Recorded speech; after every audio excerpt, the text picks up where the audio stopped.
ರಾಜ್ಯ ರಾಜಕಾರಣದಲ್ಲಿ ತೀವ್ರ ಕುತೂಹಲ ಮೂಡಿಸಿರುವ ಸಚಿವ ಸಂಪುಟ ವಿಸ್ತರಣೆ ಪ್ರಕ್ರಿಯೆಗೆ ಕೊನೆಗೂ ಮುಹೂರ್ತ ಫಿಕ್ಸ್ ಆದಂತಿದೆ. ಜೂನ್ 27 ಅಥವಾ 29ರಂದು ಅಧಿಕೃತವಾಗಿ ಸಂಪುಟ ವಿಸ್ತರಣೆ ನಡೆಯುವ ಸಾಧ್ಯತೆಗಳಿದೆ. ಜೂನ್ 18ರಂದು ನಡೆಯಲಿರುವ ವಿಧಾನ ಪರಿಷತ್ ಚುನಾವಣೆ ಹಾಗೂ ಜೂನ್ 21ರಂದು ನಿಗದಿಯಾಗಿರುವ ಕೆಪಿಸಿಸಿ ಅಧ್ಯಕ್ಷರ ಪ್ರಮಾಣ ವಚನ ಕಾರ್ಯಕ್ರಮದ ಬೆನ್ನಲ್ಲೇ ಸಂಪುಟ ಕಸರತ್ತು ತೀವ್ರಗೊಳ್ಳಲಿದೆ. ಜೂನ್ 23ರಂದು ಮುಖ್ಯಮಂತ್ರಿ ಡಿಕೆ ಶಿವಕುಮಾರ್ ಹಾಗೂ ಮಾಜಿ ಮುಖ್ಯಮಂತ್ರಿ ಸಿದ್ದರಾಮಯ್ಯ ಅವರು ಜಂಟಿಯಾಗಿ ದೆಹಲಿಗೆ ತೆರಳಲಿದ್ದಾರೆ. ಜೂನ್ 24 ಮತ್ತು 25ರಂದು ಎಐಸಿಸಿ ವರಿಷ್ಠರೊಂದಿಗೆ ಸರಣಿ ಸಭೆಗಳು ನಡೆಯಲಿದ್ದು, ಸಚಿವರಾಗುವ ಅಂತಿಮ ಪಟ್ಟಿ ಫೈನಲ್ ಆಗಲಿದೆ ಎಂದು ಮೂಲಗಳು ತಿಳಿಸಿವೆ. ವಿಳಂಬವಾಗುತ್ತಿರುವ ಸಂಪುಟ ಪ್ರಕ್ರಿಯೆಗೆ ಸಂಪೂರ್ಣ ಮುಕ್ತಿ ನೀಡಲು ನಿರ್ಧರಿಸಿರುವ ಕಾಂಗ್ರೆಸ್ ಹೈಕಮಾಂಡ್ ಒಂದೇ ಸಲ 20 ಸಚಿವರನ್ನು ಸಂಪುಟಕ್ಕೆ ಸೇರ್ಪಡೆ ಮಾಡಿಕೊಳ್ಳಲು ಒಲವು ವ್ಯಕ್ತಪಡಿಸಿದೆ.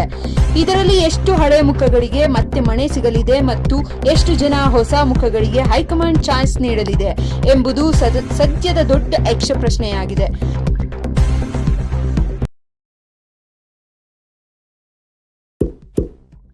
ಇಂತಹ ಇನ್ನಷ್ಟು ವಿಡಿಯೋಗಳಿಗಾಗಿ ಲೈಕ್ ಮಾಡಿ, ಫಾಲೋ ಮಾಡಿ, ಶೇರ್ ಮಾಡಿ.